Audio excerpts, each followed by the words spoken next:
While we already discussed this yesterday, I failed to mention that Navantia was partnering with Australian shipbuilder Austal for the domestic construction of Navantia's Tier 2 surface combatant offers for the Royal Australian Navy. Which brings us back to the Philippines. Austal has a facility in Balamban, Cebu, and we know that it can undertake the construction of warships if needed, as demonstrated by their previous offer to build steel-hulled offshore patrol vessels for the Philippine Navy.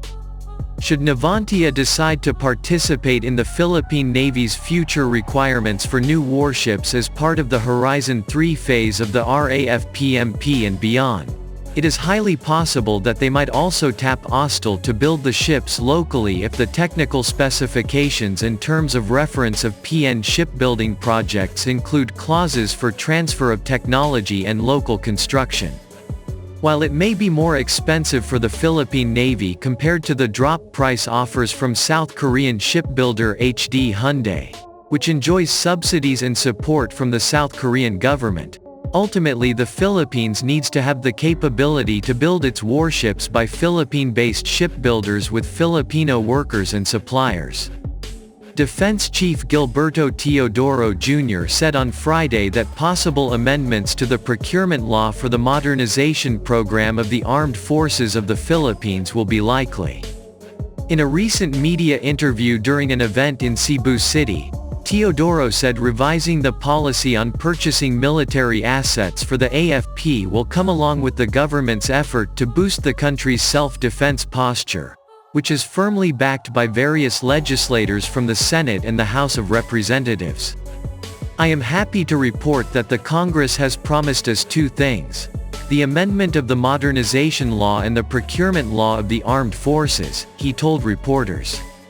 During an official event in Cebu, Defense Sec.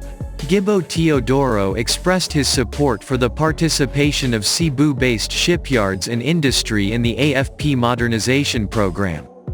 He highlighted impending changes in the AFP modernization law and government procurement law, as well as strengthening the Self-Reliance Defense Posture (SRDP) program, which will allow local participation in supplying the AFP with weapon systems and other materials.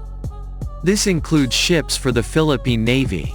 It would be remembered that one of the shipbuilders based in Cebu, Australian shipbuilder Austal, was supposed to deliver offshore patrol vessels built in its shipyard in Balamban and designed in the Philippines but did not push through after costs went up due to inflation and the cost increase of shipbuilding materials.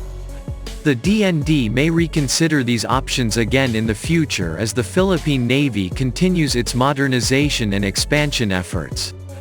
The current Defense Secretary, Gilbert Teodoro, said in a recent speech that the country's defense establishment now eyes Cebuano shipyards for the production of its vessels for the Philippine Navy.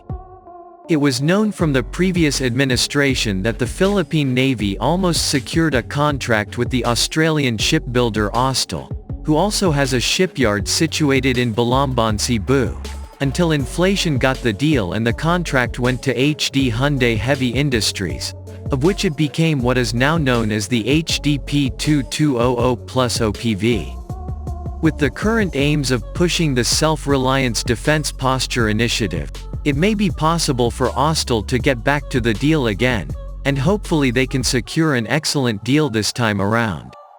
The armed forces of the Philippines and its modernization drive are now on the second horizon, where multiple projects are either being planned or in the process of materialization.